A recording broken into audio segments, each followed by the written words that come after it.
এইভাবে ভ্যাসলিন দিয়ে হেনা লাগিয়ে দেখো, ছেলে মেয়ে সবার চুল হবে ঘন, কালো ও মজবুত।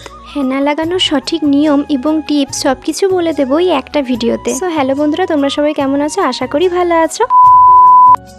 তো দেখো, আমি এই ব্ল্যাক ময়ূরী হেনাটা ইউজ করি, তোমরা যে যেটা ইউজ করো সেটাই নিয়ে নেবে। চা পাতিটাকে ফুটিয়ে এই জলটাতে সারা রাত কিন্তু হেনাটাকে ভিজিয়ে রাখি। চা পাতি ফোটানো জলে হেনাটা সারা রাত ভিজিয়ে রাখলে যেই কালারটাই করো সেই কালারটা আরো বেশি আসবে। আমার মতে হেনাতে আর কিছু অ্যাড না করাই ভালো। আমি দেখেছি অনেকেই হেনাতে অনেক কিছু অ্যাড করে, যেমন ডিম, অ্যালোভেরা, টক দই, লেবুর রস, মধু, আরো অনেক কিছু ইত্যাদি। পর্যাপ্ত পুষ্টিটা ওই হেনার প্যাকেটেই দেওয়া থাকে, তাই অতিরিক্ত কোনো কিছু জিনিসই আমাদের হেয়ার বা স্কিন অ্যাবজর্ব করতে পারে না।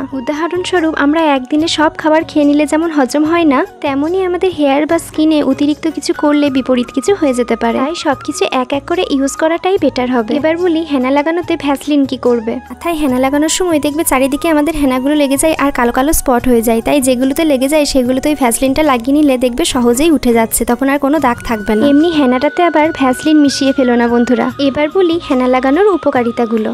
হেনাতে থাকে মেথি, আমলা, জবা ফুল, আরও ইত্যাদি অনেক কিছু। হেনা আমাদের চুলের জন্য দারুণ পুষ্টিকর একটা খাবার। হেনা লাগালে চুল হয় ঘন, কালো ও মজবুত, আর এটা ছেলে মেয়ে সবাই লাগাতে পারো। হেয়ার ফল কমে গিয়ে হেয়ার আরও গ্রোথ হবে, তবে যাদের শ্যুট করে গেছে তাদেরই।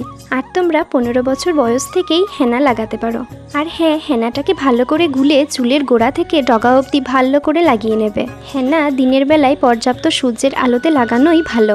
হেনা লাগিয়ে মিনিমাম 2 ঘন্টা থাকলেই হয়, তবে দেখতে হবে চুলটা ভালো করে শুকিয়েছে নাকি। আমি 10টা থেকে 2টো অবধি মাথায় হেনাটা রাখি, তারপর নর্মাল জল দিয়ে ধুয়ে নিও সেদিন। চুলটা শুকিয়ে গেলে যে যে হেয়ার অয়েল ইউজ করো সেই হেয়ার অয়েলটা ভালো করে মাসাজ করে নেবে, ভালো করে তেলটা লাগিয়ে নেবে চুলে। পরের দিন চুলটা শ্যাম্পু করে নিও, এতে দেখো রেজাল্টটা আরও ভালো আসবে। এতে দেখো অয়েলিংয়ের জন্য হেনা লাগালে যে রাফনেসটা থাকে সেটাও চলে যাবে, প্লাস চুলটা আরও ঘন, কালো, মজবুত হবে। তো বন্ধুরা, তোমাদের যদি আরও কিছু জানার থাকে আমাকে কমেন্ট করে জানাতে পারো, আমি তোমাদের সব প্রশ্নের উত্তর দেওয়ার চেষ্টা করব। আর বন্ধুরা দেখো, আমি শিবরাত্রির দিনে হেনা লাগিয়েছিলাম আর সেদিনই ভিডিওটা করেছিলাম, তাই তোমাদের সুবিধার্থে কিছু ছবি ও ভিডিও অ্যাড করে দিলাম। কেমন লাগলো কমেন্ট করে জানিও অবশ্যই। আমাকে কেমন লাগছে কমেন্ট করে জানিও, আমার খুব ভালো লাগবে। আজকের মতো এতটুকুই বন্ধুরা, তোমরা সবাই সুস্থ থেকো, সাবধানে থেকো। So tata.